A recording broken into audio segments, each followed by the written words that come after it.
Hi everyone, Anthony Fantano, internet's busiest music nerd here, and it's time for a review of the new Lil Dicky record, Professional Rapper. The rap game Seth Rogen, the great white hope of all those inhabiting the suburbs right now, is here with a big commercial breakout project. Lil Dicky, Professional Rapper, he's from Philly. And this thing is huge. It is a big, buzzy, huge thing. It's 90 minutes long, and it has some pretty surprising features on it too. The likes of Snoop Dogg, Hannibal Buress appears on an interlude here, Fetty Wap, Rich Homie Quan, T-Pain is on here, and Brendan Urie of Panic at the Disco pops onto a hook on this record as well, which is not a bad feature set for somebody who is just coming up. A lot of the initial singles that made Dicky so hot this past year appear on this record, like Classic Male Pregame and Lemmy Freak. But back to the features on this thing, not only is the feature list impressive, but some of the features on here are actually really impressive. Sounds like quite a bit of effort was put into some of these features, especially with Snoop Dogg. Snoop does not just casually saunter onto this record and bring his usual brand of charisma. Snoop plays kind of a character on this record, in a sense himself, because he's sort of like this veteran rapper, this experienced type, this guy who I guess is representing hip-hop, and he's kind of playing the role of the employer in this conversation with Lil Dicky, this rapped conversation that reads a lot like a job interview.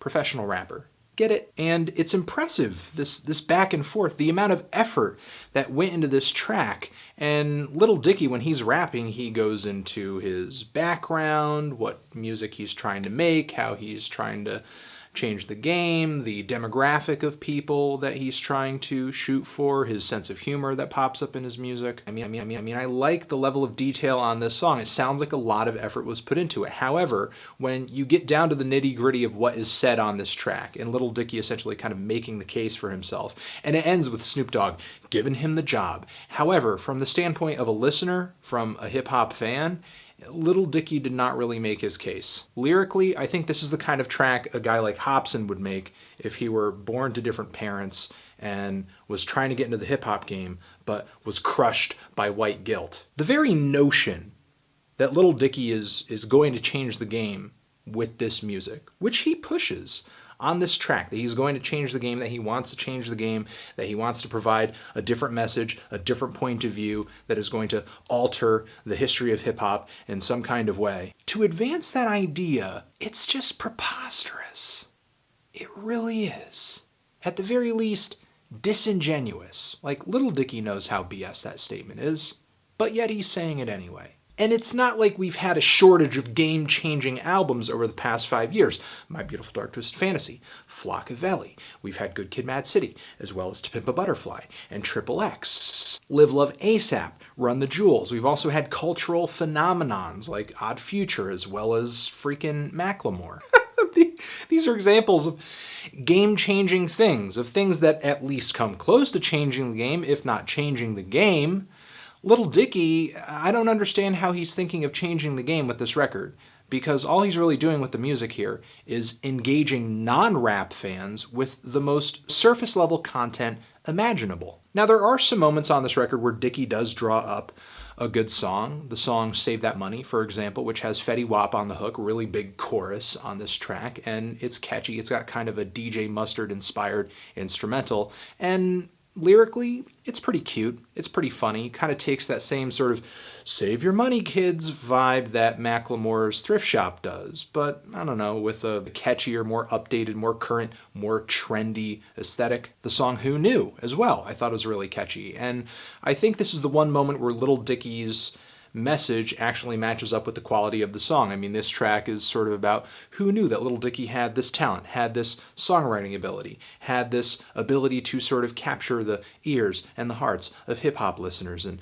just sort of, oh wow, man, this dude's talented. And the song Bruh, which I thought was really good. Not really because it's a fantastic song songwriting-wise, but with mostly just some simple drums in the background and a really nice beat and Dicky's fantastic flow, because the dude can rap really well. This track came together amazingly. I mean, he came through with a ton of charisma on here, good performance, and it was really entertaining, even if some of his bars here and there are a little cornball. And I like the song The Antagonist too, at least with Dicky's delivery on this song. He sounds like he's trying to do something more serious, say something more serious, is more stone-faced and really determined and focused on this track. But still, he's really difficult to, I guess, understand on this track because he seems kind of like a waffler when it comes to his mission statement or his, I don't know, whatever he wants to do as an artist. On this very track, he says that his favorite artists aren't joke artists, they're serious artists, and he lists some of them out. So he's this artist that makes joke rap songs, but yet simultaneously says, I don't enjoy joke rap, I don't enjoy that stuff. And he says that the stuff he is making isn't necessarily the stuff he would like to be making on this song. That's what he says. He says that. What music listener wants to hear an artist that they're listening to say, hey, listen, I know you like this music, but this isn't the music I would like to be making, or this isn't my good music, this is just the music I'm selling to you and is popular. So on this track, he is sending us this message that he is a serious artist, kind of masked in this goofy parody sort of look, but then simultaneously at the beginning of this record, he says that he likes hip-hop because it allows him to sort of reinvent himself. In one breath, he's saying that he wants to be serious, he wants to be real, he wants to be direct, he wants to be upfront with us, but also he's dabbling in the fake, in the On this same track, Dicky goes as far as to warn doubters, warn haters, and tell them, oh, they don't know the amazing music he's got cooking up. They don't know the amazing music that he's got hidden back there in the vault. It's so amazing, and when he drops it, it's just gonna be He says on the song that these silly songs aren't really what he'd like to be doing. Oh, you don't like making silly songs? You don't like making silly songs? Could have fooled me, dude. Personality, White Crime, Let Me Freak, Classic Male Pregame, this Pillow Talk track that's just 10 minutes of cringe and awkwardness where he's essentially pillow talking just all this ridiculous off-the-dome shit with this girl that he just got with, and the song makes absolutely no sense. There's nothing about this record that up to this point has said to me, you know what, this guy really should do a 10-minute song. Yeah, that's exactly what this record needs, a 10-minute song. And all of these funnier tracks on this record, without exception, are about as funny as an Adam Sandler movie. No, not old Adam Sandler, like the movie where he's playing his own twin sister. That Adam Sandler. I would not listen to any of these tracks, not again, not willingly, never again. And not to mention all the awful filler and pad out tracks that extend these songs for what reason I don't know. The album is like, it's 90 minutes. Why is it 90 minutes? Let Me Freak For Real though, which is just like this really awful auto-tuned sung trap ballad, and then The Antagonist Part 2. This project is just so frustrating. What artist warns people on his project that his next project will be good and serious and actually enjoyable? It's because he knows the mindless people who are listening to this record for classic male pregame and all that won't really be listening that deeply into these other lyrics, where the people who are actually realizing how corny this record is, they're going to need a warning. They're going to need a message to tell them, hey guys, hey, listen, I know all this crap that I made that's crap. Well, you know what? I got good stuff.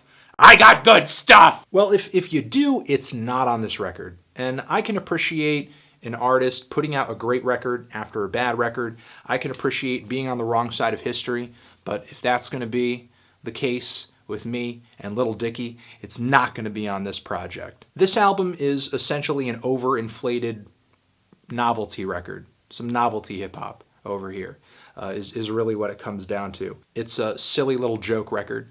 I think it's actually kind of disrespectful to hip-hop in general, and for whatever reason this album is convinced of like some illusions of grandeur because Dicky can flow fast and because some dudes that are college aged like to pregame to this dude's music, and also because it seems like Lil Dicky puts an incredible amount of effort into some really awful concepts, like on that Pillow Talk track, and also on the Truman track that closes this record out, where it kind of starts off like a rap song, but it just ends up in this really unentertaining, boring diatribe about everything from sending pictures of his asshole to TMZ to make money, to this whole freaking spiel about having sex to music. Again, we're getting another 10-minute song on this record, and even at this point, Lil Dicky has done nothing to make anybody who's listening to this record critically sit through a 10-minute song. This record fails as a legitimate hip-hop record. This record fails as a comedy record, which it mostly is, because almost nothing here is funny. And there are even some, I don't know, toned-down, more melodic songs where I think Dicky is trying to get a little more serious